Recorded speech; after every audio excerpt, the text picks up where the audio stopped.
Hi, this is William Henderson, And this is B. McGraw.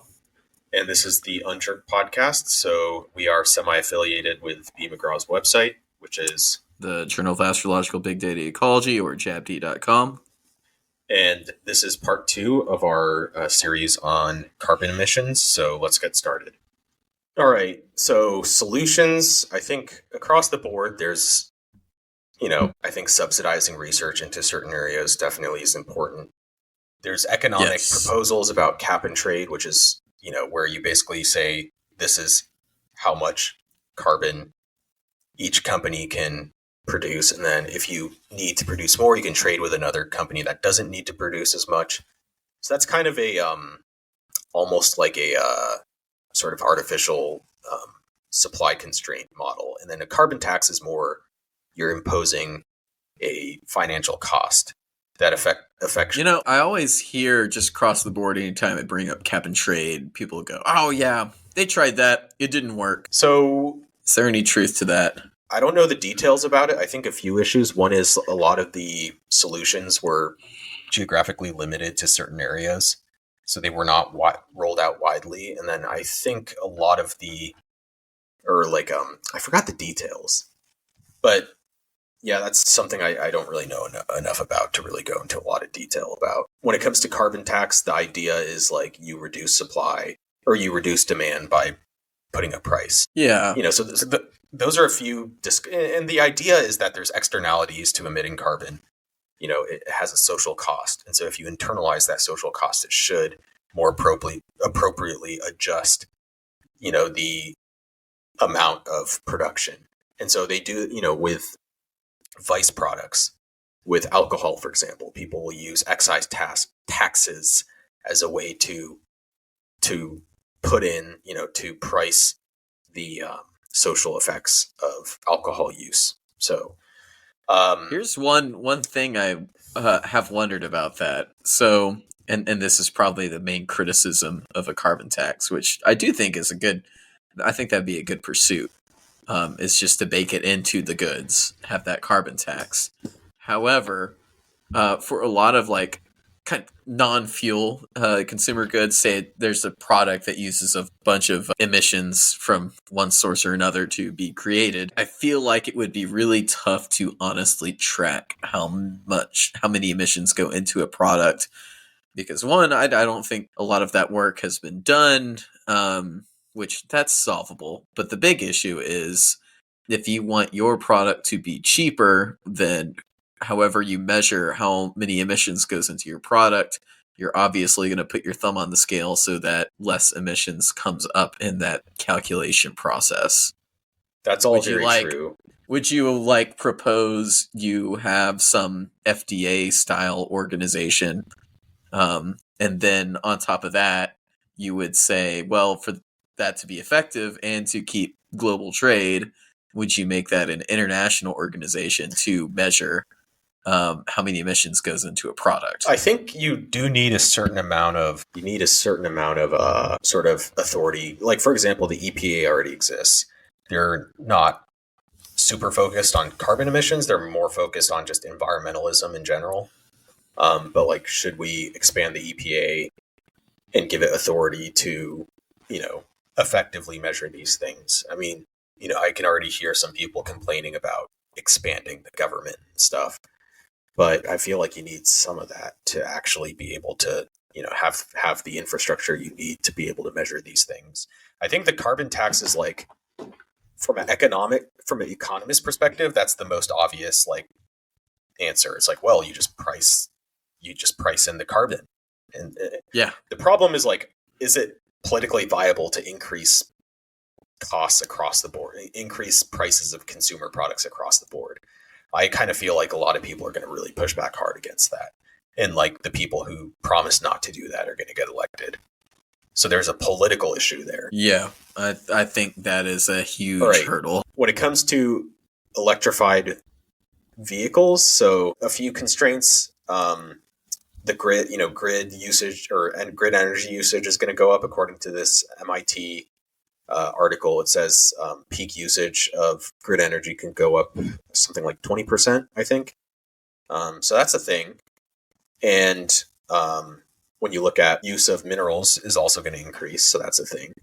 Yeah. When it comes to and then I think I mentioned before, like to reduce transportation, like the most important thing is to do zoning reform, make cities more walkable.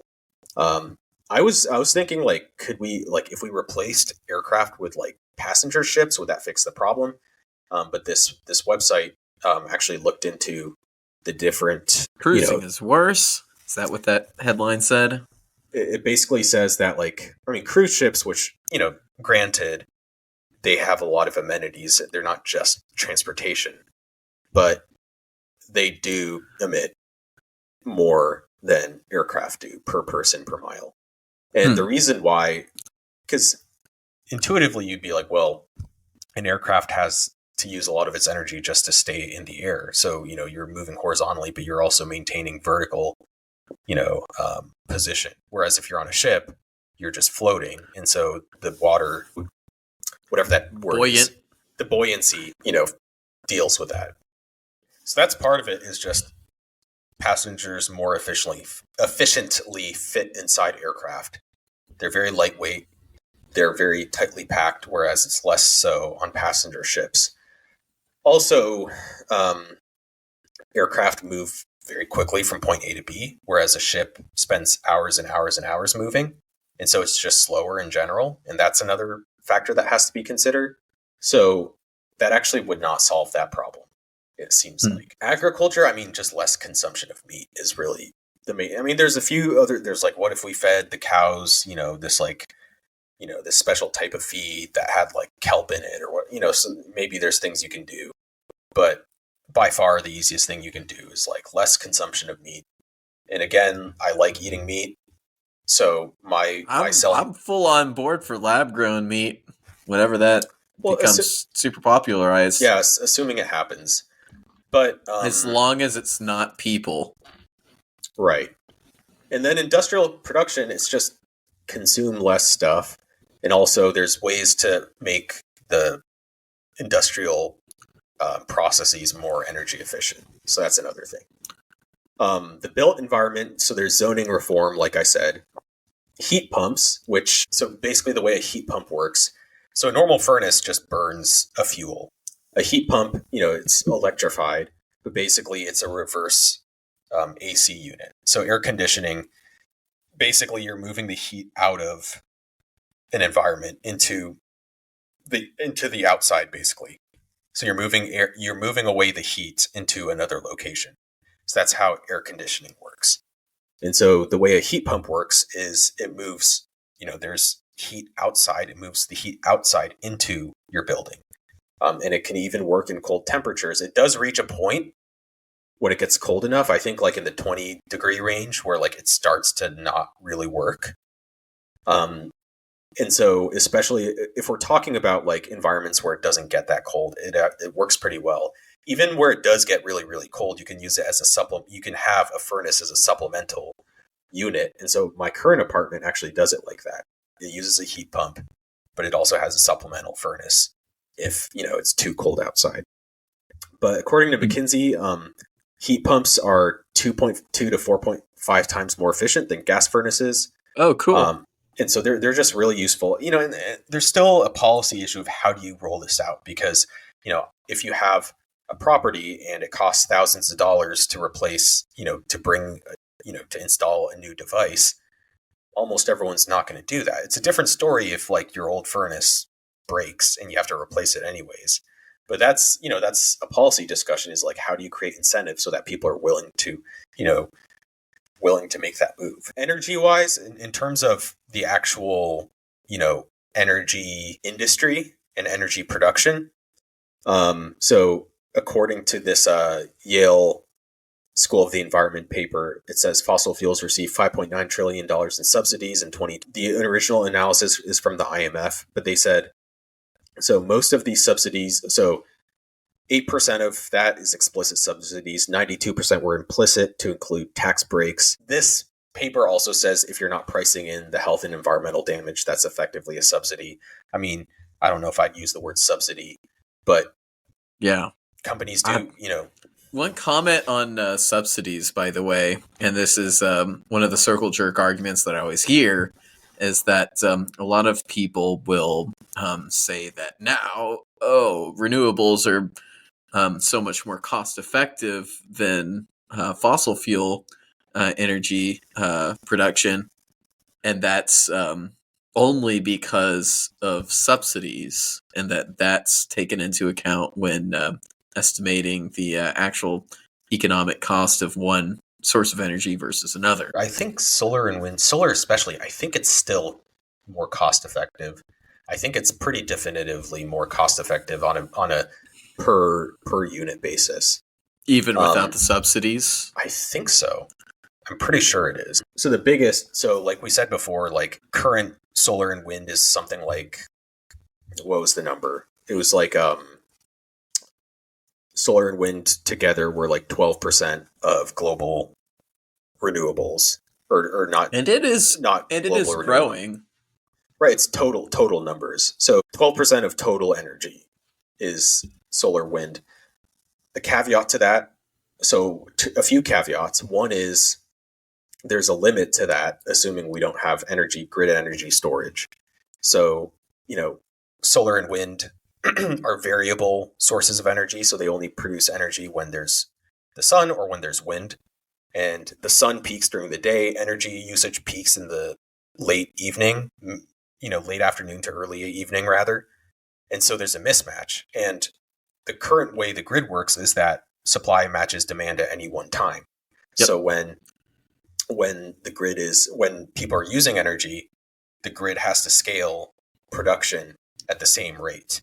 And you can do that with gas plants, for example. Gas plants are very easy. You can quickly ramp up and down production. And that's a problem if you don't have grid energy storage. Estimates say that solar and wind can only get to 20 to 40% of total energy use if there's no grid energy storage. So I always hear that, and that is a real thing, that there is the mismatch between supply and demand for renewables because you can't control most renewables, solar and wind specifically. But, how often is that a problem so far? You can still supplement a lot of energy usage with renewables before that's even an issue. Yeah, so that's the second. So the second caveat is okay, so 20 to 40%, we're not there yet. So why don't we get there?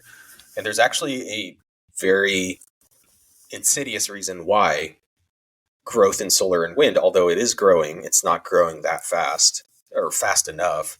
And the reason why is there's NIMBYist pushback. And so there's a USA Today article that goes into it, but there's a decades-long backlog of new solar and wind projects.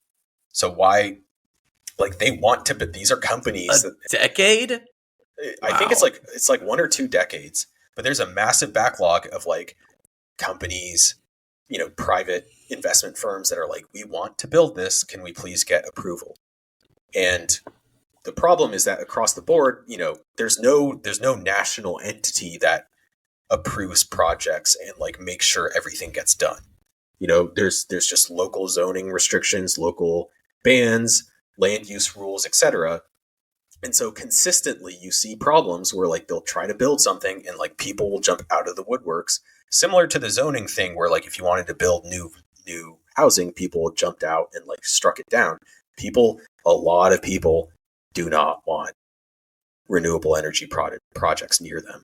Can we just say that NIMBYs are the number one enemy of this podcast? They're the eternal enemy of this podcast. I think the world would be way better without NIMBYs. If NIMBYs came over for Thanksgiving dinner, I would invite them over, sit down at the table, and not give them a plate and just eat the meal, and then just say, "Okay, we're done." So, anyways, that's wild. That's kind of that's the sort of awful. The two biggest takeaways from this podcast. One is the NIMBY-ism when it comes to, new projects. And it's not just the solar and wind, sort of facilities. It's also the transmission lines. So you need to move the energy from A to B. You need transmission lines. We need a massive increase in the number of transmission lines being built. And that also has a lot of pushback because there's a lot of, each locale you need approval to install the power lines, and there's a lot of pushback.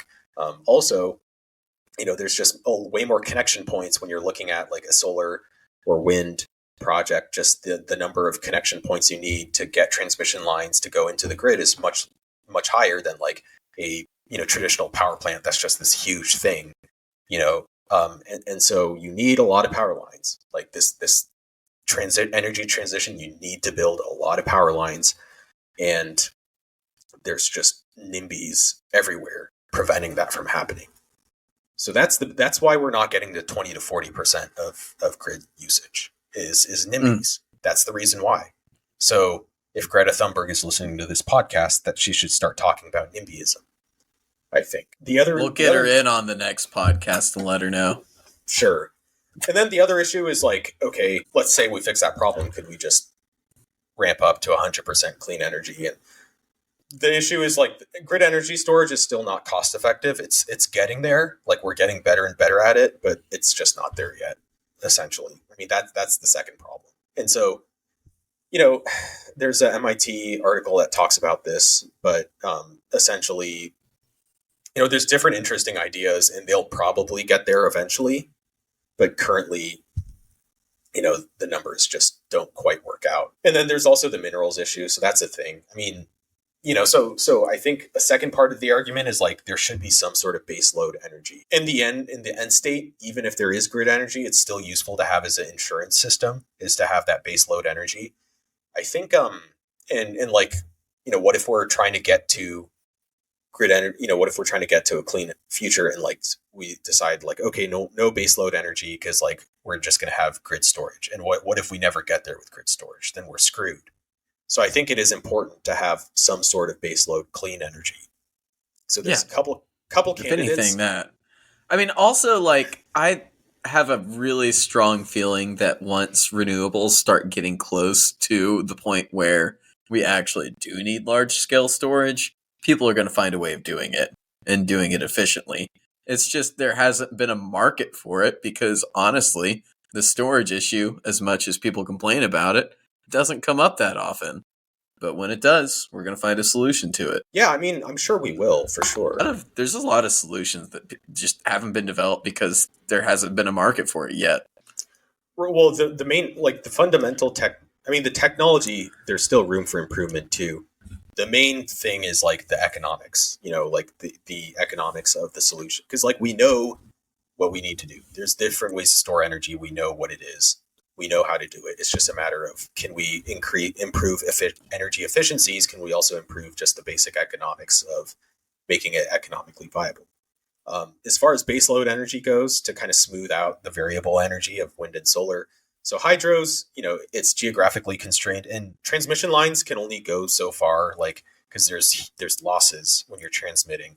So what I read is like, they're typically effective only up to like 300 miles or so. And after that, it's just like you lose so much of the energy in the form of heat.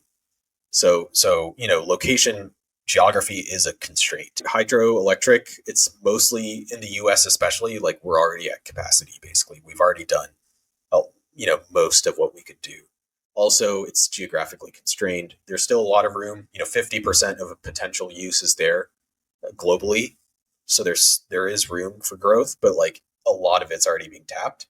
Geothermal is the same. So geothermal mostly works in geographic areas where there's volcanic activity close to the surface. And so you're talking Iceland, you're talking Idaho, places like that. And so it's mostly been tapped. Indonesia. Some interesting thing, nuclear is I think is promising. The big problem with nuclear is it costs a lot of money to build a new nuclear plant. It costs a lot of money. It's very expensive. Also, at the beginning of this podcast, you said that we still have a limited amount of uranium.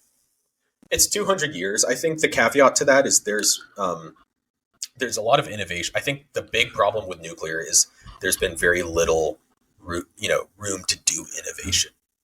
We're basically using one conspiracy theory. I don't know if I can even call this a conspiracy theory. I guess this is just an argument that I've never really looked into. Is that The only reason we put so much money into developing uranium-based reactors is because that was what we use for bombs.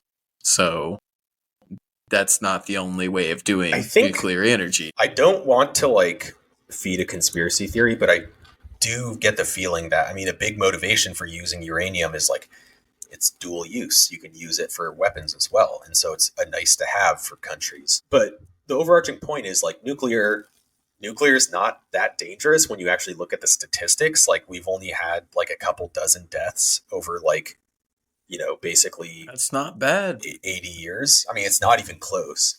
Well, I think people would argue that a lot of people would argue that a lot more people die than were recorded from like Chernobyl, just from like cancer that was probably caused from that accident. And that's usually where most of the fear is from.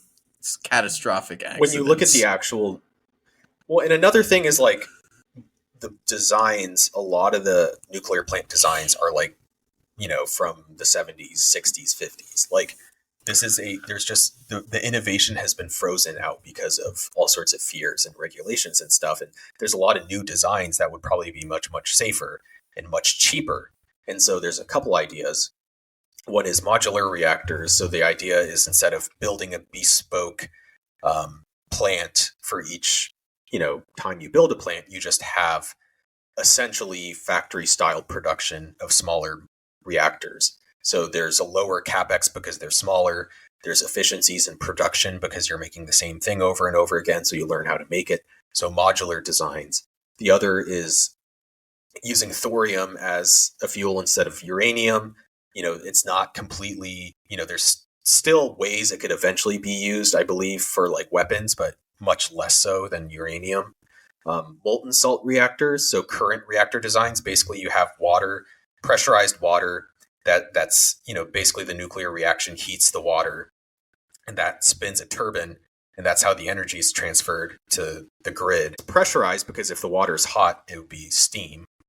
And so if you pressurize the water, it'll maintain liquid form. And so you have pressurized hot water. And what happens is when a meltdown happens, it gets so hot that basically eventually the oxygen and hydrogen separate. I think it's, I don't know about the chemistry. I think it's because some of the materials oxidize and that basically strips the oxygen atoms from the water. And that creates a bubble of hydrogen, which just, you know, because of the pressure, it basically erupts. And then once it erupts, the water turns into steam. And then there's an external chamber, like the building as a whole also is a containment mechanism. But that's basically why meltdowns happen, is you just have that mechanism happen. You know, the steam essentially, you know, the water basically turns into steam and explodes. If you have a molten salt, you know, and salt, not necessarily sodium chloride, but basically any sort of whatever the, you know, chemistry term for all salts, you know, basically, I'm not sure what the exact definition of salt is, but I believe it's something about ionization. Like if it has ions, it's considered a salt. And so basically you have salt. So you have molten salt and then you have thorium dissolved in the salt. And the idea is you don't need to, it can be very, very hot without being pressurized because salt has a lower temperature at which it turns into steam compared to water. And so you don't have to pressurize it. So it's not going to explode. And then if there's an issue, you could just drop it into a chamber below and then it'll just like cool. And so basically it's a design that cannot go through, cannot explode basically. And the one problem with this is it's corrosive. You know, salt is a lot more corrosive for the container than water is.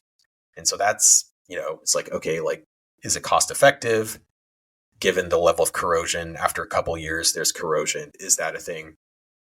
And then also, you know, recycling nuclear waste. So France already does this. I think the big reason why a lot of countries don't is because oftentimes it's still cheaper to just bring in new uranium. But a lot of the nuclear waste still has radioactive materials that can be reused.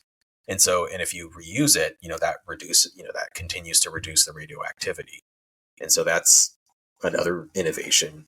Not really an innovation because one country's already doing it, but there's ways you can make nuclear a lot better. We just need the R&D. And then this sort of, there's an MIT article that looks at, can we can we do geothermal better? And the idea is, the entire interior of the planet is molten. And so there's energy everywhere. It's just, too deep. And so if you're in a volcanic area, you don't have to dig that deep. You don't have to drill that deep to get to the energy.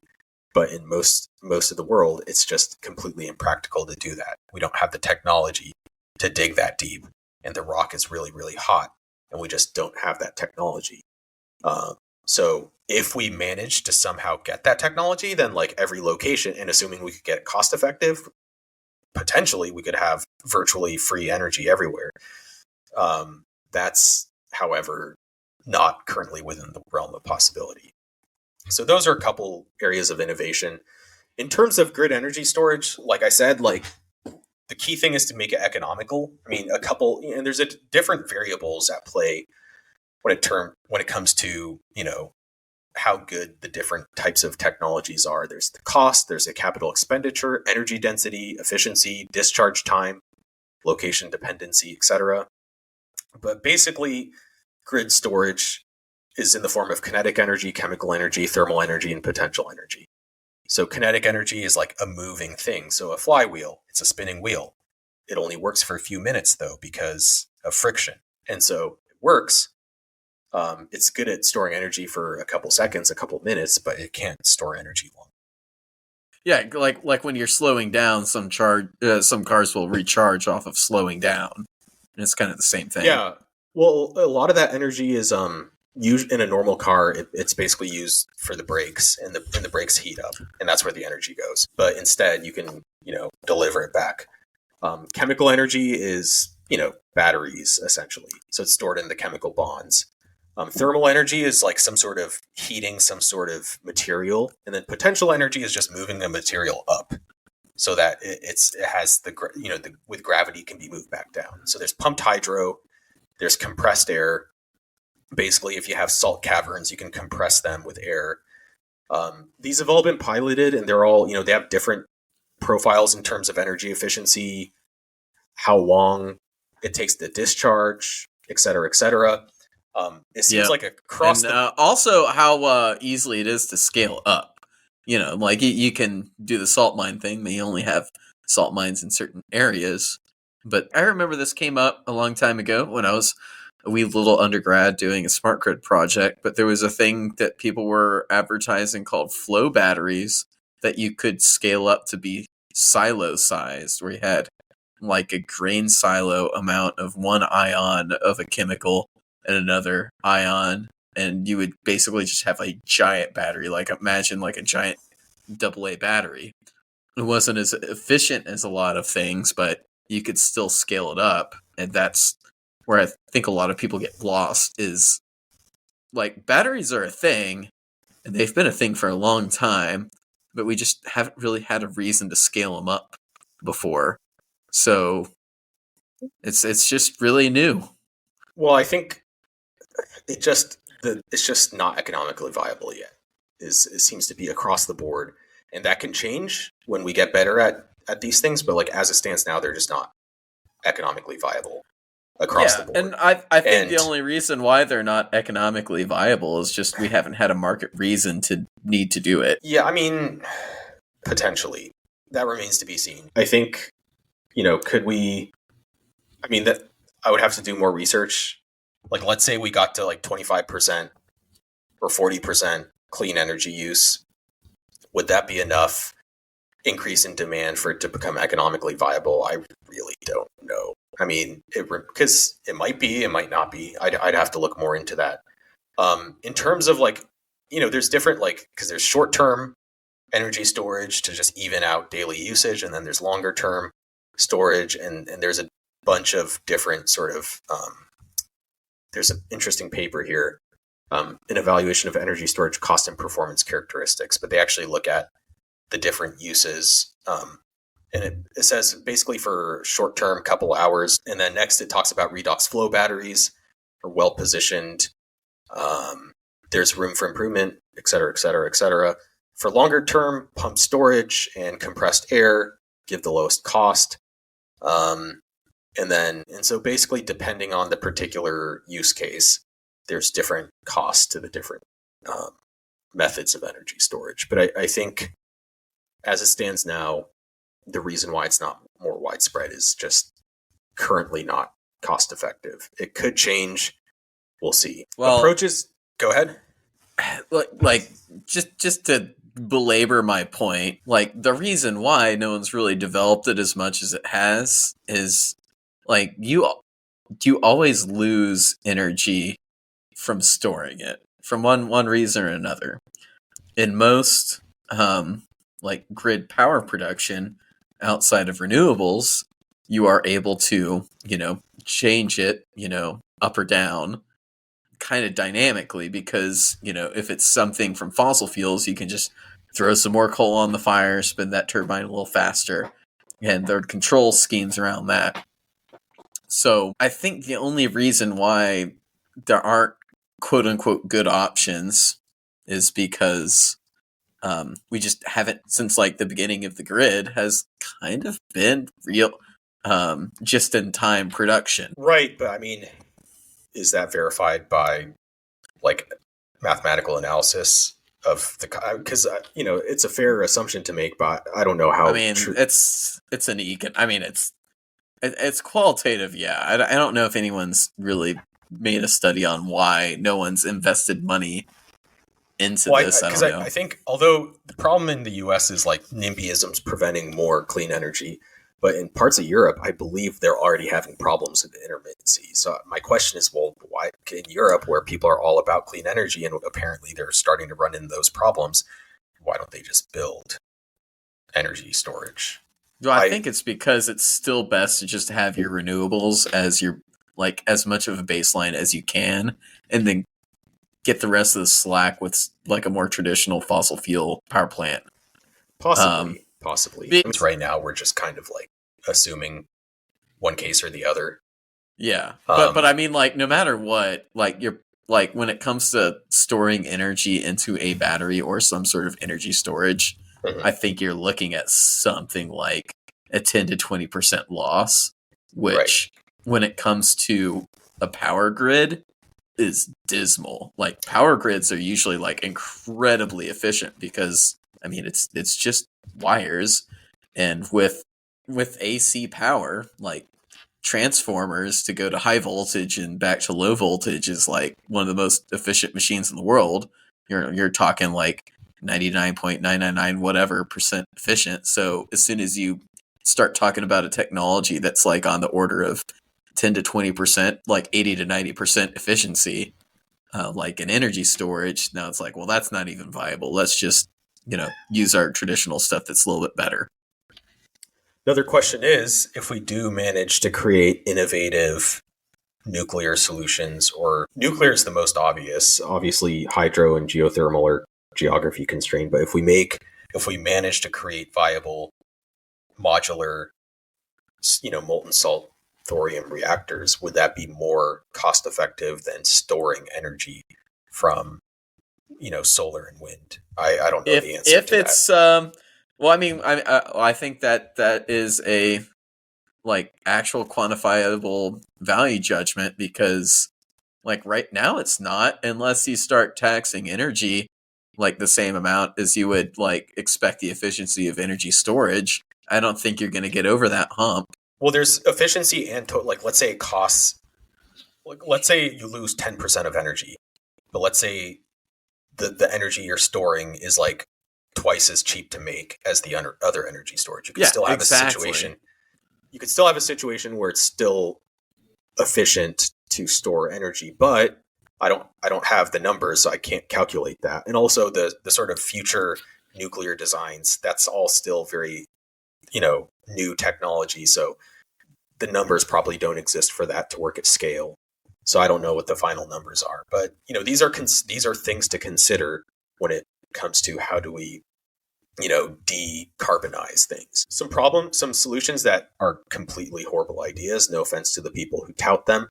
Vertical farming is a really, really stupid idea. They actually calculated, these researchers from the Journal of Cleaner Production, they actually looked at the carbon footprint. It says the carbon footprint of the vertical farm was 5.6 to 16.7 times greater than that of conventional farming methods. in the baseline scenario, and then they came up with a better alternative scenario where it was still 2.3 to 3.3 times more carbon intensive than traditional agriculture. So, vertical farming is like a silly fad. People say, well, you don't have to drive the produce into town if you have it, in a warehouse, growing in a warehouse outside the city. The problem is there's massive energy needs. You need light to, keep the plants alive. And in a normal farm, the light is free because it's the sun.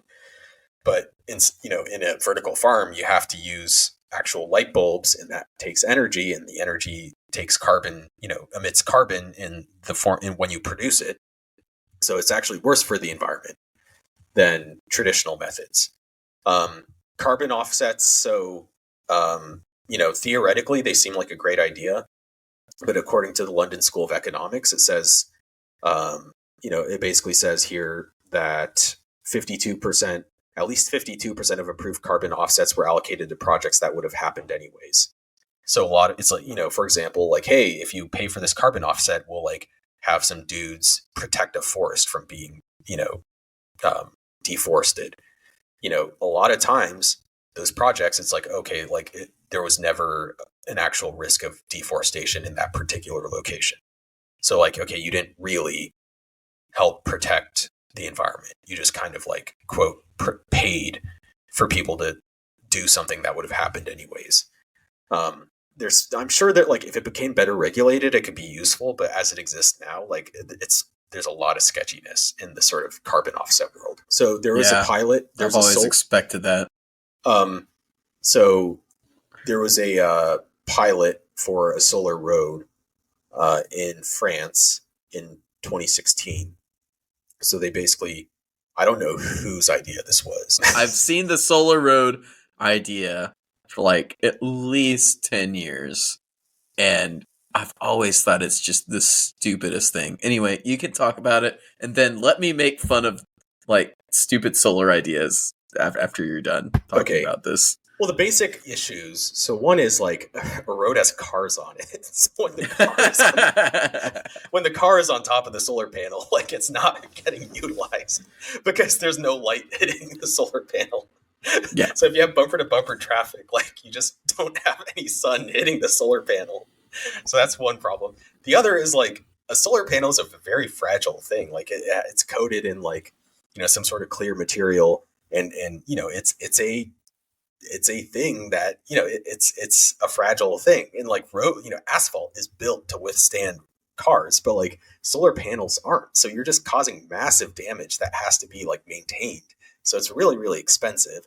And then it's just like having to like, just having this really long line of transmission of this road going on for miles and miles. Like, why not just have all of that in one spot? And so basically the trial was a complete failure. And like, they should have known that from the start. All right. You done making fun of the roads, so I can make fun of pet solar projects, just generally speaking. Sure. Okay. And I think the misconception here always happens with, well, if we just had solar panels distributed evenly and baked into our infrastructure, then we wouldn't even have to think about it. It would just be part of life, part of constructing anything. But the thing is that it's not just roads. I mean, roads is, I think, the most stupid version of this. But the one that makes sense to people is like, oh, why don't we just always put solar panels on all roofs? And that would do a lot of good. And, it's a lot of people that kind of makes sense. Yeah, roofs are up tall, up on top. So, you're going to get all the sun up there. So one thing, if we had solar panels on most roofs, then they become one of the most dangerous forms of power production ever, because every single one of those things has to get serviced and replaced and fixed like kind of regularly. So now people are just falling off of roofs. It's just like, you got to scale up everything here. If we're talking everyone's doing it. And then two, like, solar panels get way more efficient if, like, not only do they need to be like in a clear field where you don't have any like shadows whatsoever that can like overcome them, which, you know, if you're like in a neighborhood, you're going to have trees, you're going to have other buildings. The sun moves like from one part of the sky to the other, and it's really tough to do um like actual tracking. Like the most efficient solar panel systems will actually tilt the panel so that you get the best incidence with the sun as the sun goes across the sky. Um, and then on top of that, like they get way more efficient from like wiping dust off of the solar panel. There's like a lot of little things that you do with solar that's just way more efficient to do in a field than it would be to do like on a road or on buildings or wherever. There's also a problem with, so if you can get reimbursed by the utility company for your selling energy back into the grid from your solar panels, one, you know, energy companies don't like that because they're losing money, which is kind of messed up, but it is what it is. And then two, like that basically remove, you know, any utility has fixed costs that they need to service to provide their services. And when you have solar panels and remove yourself from that sort of base of revenue they have, more and more of the baseline fixed costs have to be paid for by people who don't have solar panels, who tend to be less wealthy people. And so it actually creates a system where the less wealthy people have to pay higher bills to kind of subsidize, or not subsidize, but to pay for a lot of that fixed cost that the utility has. And so there's a lot of pushback there too, which is, you know, that's a whole other argument too. Yeah, I think the biggest thing is like, if we're going to talk about, and this comes up all the time, like, oh, if we just do all solar panels and batteries and yada, yada, yada, then we're going to eventually run out of like the rare earth minerals that goes into this. Yeah, that is a thing you have to worry about. So then you have to say, well, if we're going to use solar panels, what's the most efficient way of doing that? And go with that, which is not on people's roofs. And I think the reason why people get hung up on the idea of having it distributed or on their homes is, you know, oh, well, if we had just incentivize people to make their own investment, then they'll do it and it's going to be distributed. So it's less infrastructure on the grid.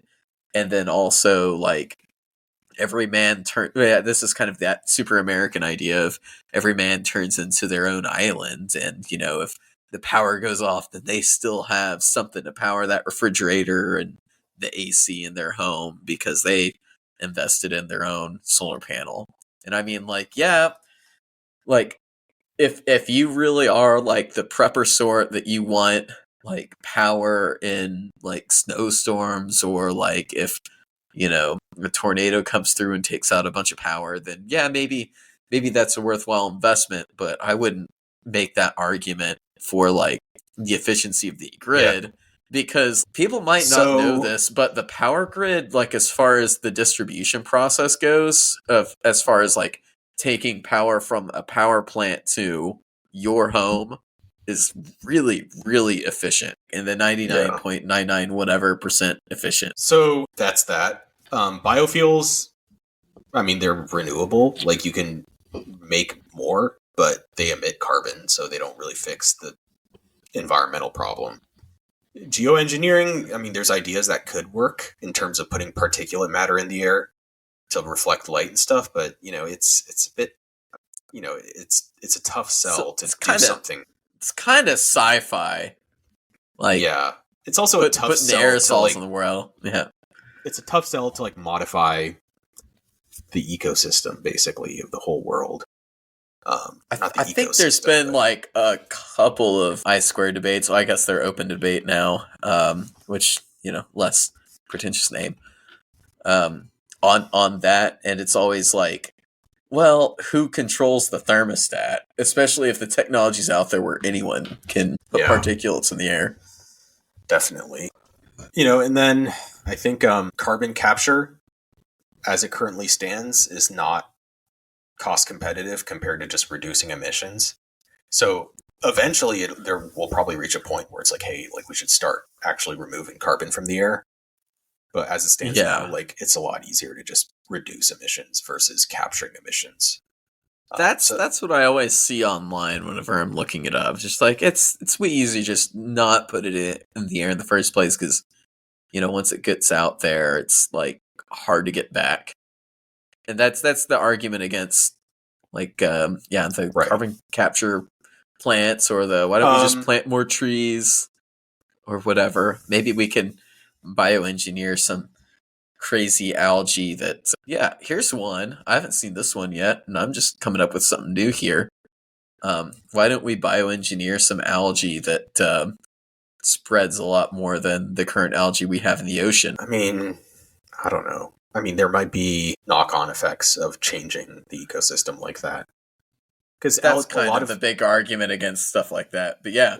Well, when you have an algae bloom, like when there's fertilizer runoff, that leads to algae multiplying, and then it just eats up all the oxygen.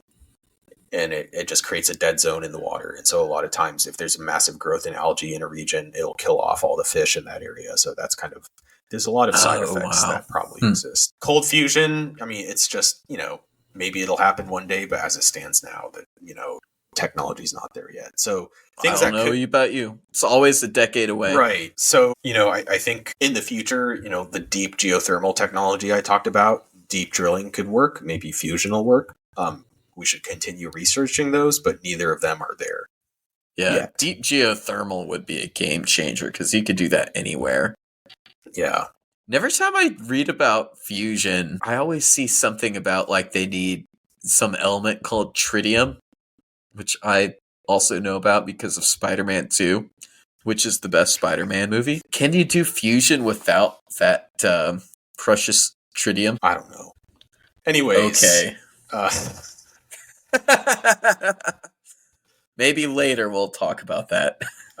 So in summary, we have to create denser cities, and basically the problem there is NIMBYism. We have to make it easier to permit energy infrastructure. The problem there is NIMBYism.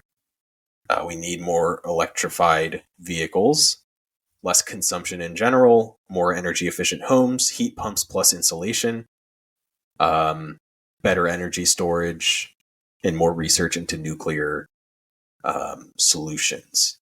So that's what we need to do. It does require a change in lifestyle. I mean, we need spread out suburbs are just not conducive to low CO2 emissions. That's just a reality. I think that's one of the biggest things, because when you're in a detached house, it's less efficient in storing energy because, if you're in a multifamily unit, you're sharing walls. And so there's less, if both sides there's less surface area versus volume, right?